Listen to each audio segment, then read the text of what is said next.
بسم اللہ الرحمن الرحیم۔ آج لنڈن ہائی کورٹ میں ہم ٹی وی کے خلاف کیس جیتا ہوں۔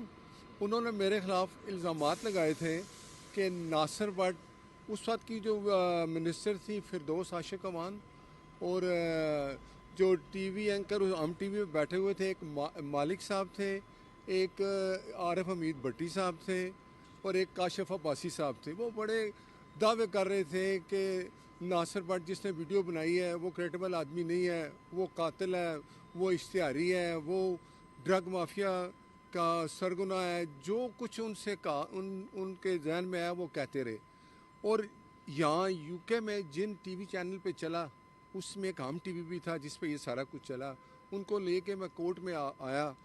2019 سے یہ کیس چل رہا تھا۔ میرے خلاف جتنے انہوں نے الزامات لگائے تھے ایک بھی وہ ثابت نہیں کر سکے، اور جتنی باتیں انہوں نے ٹی وی پہ بیٹھ کے جھوٹ بولی، اس کی صرف ایک ہی وجہ تھی کہ وہ میں نے جو ویڈیو بنائی تھی، جج ارشد ملک نے جو ایکسیپٹ کیا تھا کہ میں نے میاں نواز شریف کو جو سزا دی ہے وہ پریشر میں آ کے دی ہے، اور اس نے یہ مانا کہ یہ سزا نہیں بنتی تھی، نہ ان کے خلاف کوئی کک بیک کوئی چیز ثابت ہو رہی تھی، لیکن مجھے مجبور کیا گیا، نہ کوئی ایسی گواہی تھی جس کے بعد میں سزا دیتا، لیکن مجھے مجبور کیا گیا اور میں نے سزا دی۔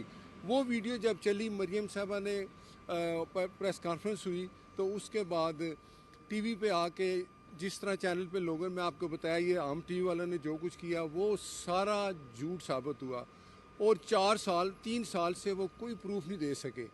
آج جج صاحب نے مجھے یہ سب سے بڑی خوشی ہے کہ یہاں جج صاحب نے یہ کہا کہ میاں نواز شریف جو 3 دفعہ کا وزیر اعظم تھا، اور اس کے لیے یہ ناصر بٹ جو ہے کہ لائل آدمی تھا ان کے ساتھ، اس لیے جو یہ ویڈیو بنانے کی وجہ سے مجھے ٹارگٹ کیا گیا کہ یہ قاتل ہے، یہ اشتہاری ہے، اور میاں نواز شریف نے اس کی سزائیں ختم کی ہیں، اس لیے اسے ویڈیو بنائی ہے۔ وہ سب جھوٹ تھے۔ تو جج نے کہا کہ یہ ویڈیو بالکل سچی تھی۔ جج ارشد ملک نے جو سزا دی تھی وہ کہ ناصر بٹ ایک لائل آدمی تھا، نواز شریف کا ساتھی تھا، اس وجہ سے اس کو ٹارگٹ کیا گیا، مجھے بدنام کرنے کے لیے۔ انہوں نے کہا وہ اس وقت کی وہ وزیر تھی فردوس عاشق امان، اس نے کہا جی ناصر بٹ تو ڈرگ مافیا کا ماسٹر ہے، قاتل ہے، اس نے بڑے قتل کیے ہوئے ہیں، یہ اشتہاری ہے، اس کی ویڈیو کی کیا اہمیت ہے۔ لیکن اس ویڈیو کو جھوٹا ثابت کرنے کے لیے میرے اوپر الزامات لگائے، لیکن میں اپنی کسی بات سے پیچھے نہیں ہٹا۔ جس چینل نے یہاں یو کے میں چلایا تھا ان کو میں کورٹ میں لے کے گیا ہوں۔ پہلے میں ایک کیس جیت چکا ہوں 1 لاکھ پاؤنڈ کا ARY کے خلاف، اب یہ دوسرا ہے۔ اس کے بعد اور بھی یہ چینل ہیں جنہوں نے مجھے ٹارگٹ کیا، جھوٹ بولا، وہ بھی انشاءاللہ اگلی ڈیٹ یا ہوگی، وہ بھی ان کو بھی جرمانے ہوں گے۔ وہ یا تو وہ ثابت تو کوئی نہیں کر سکا۔ مجھے اللہ تعالیٰ نے سرخ کیا، مجھے یہ خوشی ہے کہ میاں نواز شریف کو آج اس عدالت کے جج نے منہ سے یہ کہا کہ جو 3 دفعہ کا وزیر اعظم ہے، اس کے خلاف جو ناصر بٹ نے ویڈیو بنائی تھی وہ سچی تھی۔ اس کو ٹارگٹ کرنے کے لیے صرف ویڈیو بنانے کی سزا دی گئی، اور نواز شریف کو جج ارشد ملک نے پریشر میں آ کے سزا دی۔ سما ہو گیا اور لگتا تھا کہ پتہ نہیں کیا قیامت آ جائے گی، بہرحال کورٹ نے کانفیڈنس لیا۔ آج سپریم کورٹ نے اس نے فیصلہ دے دیا، اور اس میں 2-3 بڑی کی چیزیں وہ بھی میں آپ سے ڈسکس کروں گا، لیکن 2 بڑے موٹے چیزیں یہ ہوئی۔ ایک تو جس میں جو کمیشن کی درخواست تھی، کمیشن کا انہوں نے فیصلہ کیا کہ کمیشن کی کوئی ضرورت نہیں ہے، یہ اب ریلیونٹ ہے جب خاص طور پہ FIA اور کچھ اور ادارے وہ پہلے ہی اس کے مختلف پہلوؤں پہ تفتیش کر رہے ہیں، کیونکہ سیریس ایشو تھا۔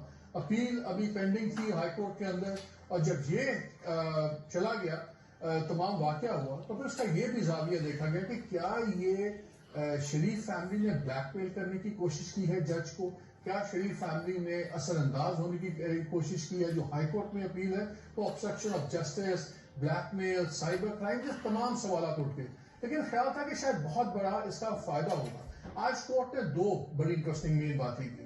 ایک تو انہوں نے یہ کہا کہ جو سا یہ ویڈیو ہے، یہ کسی بھی قانونی بینیفٹ کو نہیں ہو سکتا نواز شریف صاحب کے انلیس یہ پراپر طریقے سے پروڈیوس ہو اسلام آباد ہائی کورٹ کے سامنے اور ان دا پینڈنگ اپیل میں، اور اس کی جو سی جینوئنس ہے وہ اسٹیبلش ہو۔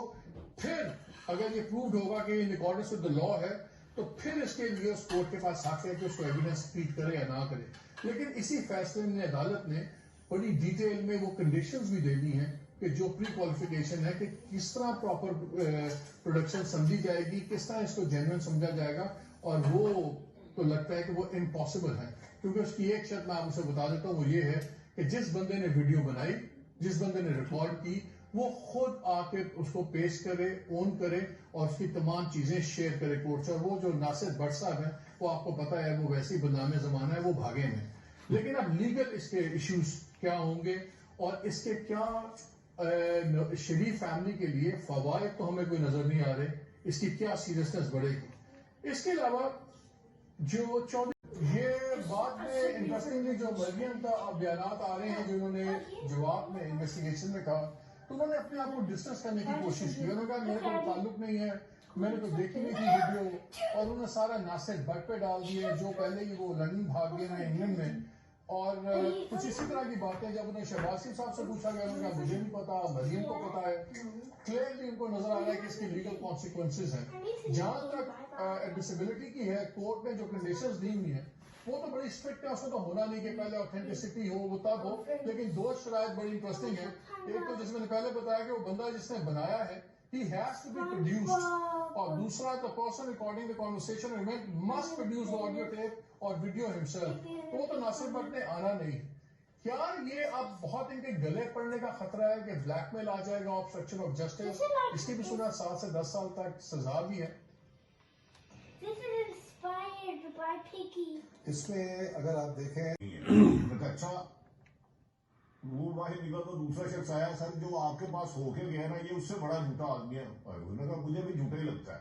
وہ تیسرا آیا, اس نے کہا سر آپ نے دونوں اس کو کہا وہ جھوٹا وہ جھوٹا, اس نے کہا سچ تو آپ بھی کہہ رہے ہو. تو کاشف صاحب کی بڑی اچھی خوبصورت گفتگو ہے, جہاں تک عرفان قادر صاحب اور کامران مرتضیٰ صاحب نے فرما دیا آئینی ماہرین میں ان سے آگے تو نہیں ہونا, انہوں نے آئینی پہلو بتا دیے.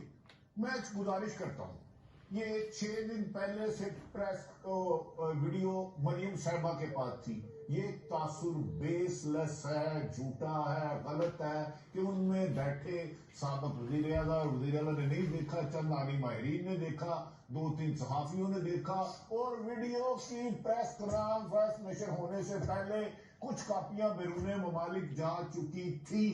انہوں نے خود کہا ہے بات, کچھ لوگوں کا وہ ان کا کہنے کی چھوڑا جائے. پہلے تو پریس کانفرنس کر رہی تھی کہ ابھی نواز شریف, ان کا خیال تھا کہ ان کی پریس کانفرنس کے دوران سپریم کورٹ سے حکم آئے گا, نواز شریف کو باعزت بری کر دیا گیا. انہوں نے خود ہی کہا تھا کہ ابھی میرے پاس مجھے مجبور نہ کرو, کچھ ایسی ویڈیو ہیں کہ میں سامنے لاؤں گی کوئی نظریں نہیں ملا سکے گا. اب تو کہ میرا ویڈیو سے تعلق ہی نہیں ہے, تو ان کی کون سی بات پہ یقین کروں. جو ویڈیو سے پہلے 2 صحافیوں سے ملاقات ہوئی جو آپ کے اسلام آباد سے آئے, کچھ آئینی ماہرین سے بات ہوئی, ان کو ویڈیو دکھائی گئی, اس کے بعد تمام شرکوں نے میٹنگ کی.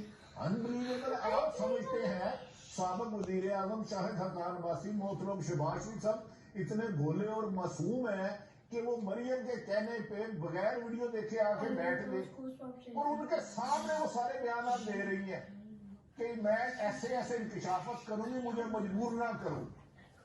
در حقیقت انہیں یہ پاسل دیا گیا تھا کہ پریس کانفرنس کے دوران میاں نواز شریف صاحب بری ہو جائیں گے. ناصر بٹ صاحب کی تصویریں شہباز صاحب کے ساتھ بھی ہیں, حمزہ کے ساتھ بھی ہیں, مریم کے ساتھ بھی ہیں. اور میں تھوڑا سا گزارش کروں, جب انہیں جدے میں مجبوراً بھیجا گیا, وہ میرے خیال میں تو کوئی ہاتھ پاؤں باندھ کے بھیجا گیا تھا, جب مشرف دور میں ناصر بٹ ان کی بڑی خدمت کرتا تھا, مریم صاحبہ کو شاپنگ بھی کراتا تھا. یہ ان کا واقف نہیں ہے پرانا.